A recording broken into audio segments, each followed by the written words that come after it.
Teraz ti ukážem, čo urobíš, keď dostaneš defekt.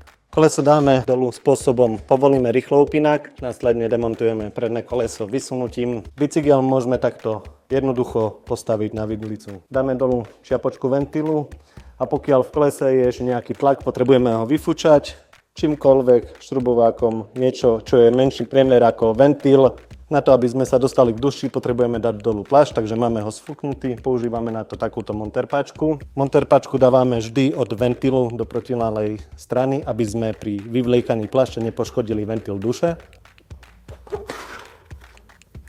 Vyberieme tak, že najprv vyťahneme ventil a následne vyťahneme dušu. Pri oprave defektu máme dve možnosti, a to dušu rovno vymeniť za novú, alebo tú dieravú opraviť lepkami. Na to, aby sme opravili dušu, potrebujeme pumpu. Dušu potrebujeme nafúkať, aby mala svoj tvar. Ak potrebujeme nájsť, kde je diera na duši, potrebujeme vodu, napríklad potok. My používame na opravu defektu mydlovú vodu. Na dušu nastriekame a hneď sme natrafili na otvor, kde vizuálne aj zvukovo počujem, že vzduch uniká. Tvoria sa nám pekné bublinky.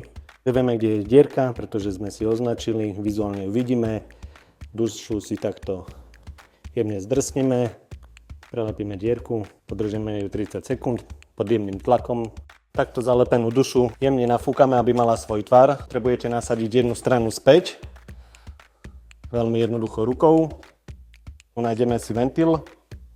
Z druhej strany, kde je plášť otvorený od rafika, nasadíme, prevlečieme dušu. Následne túto stranu plášťa prevlečeme cez dušu. Môžeme si to položiť kdekoľvek na zem. Tým, že máme tvar tej duše, že sme ju jemne nafúkali, pekne vrátime. Takto nám pekne vklzla do toho plášťa. A následne plášť vždy od ventilu založíme do rafika.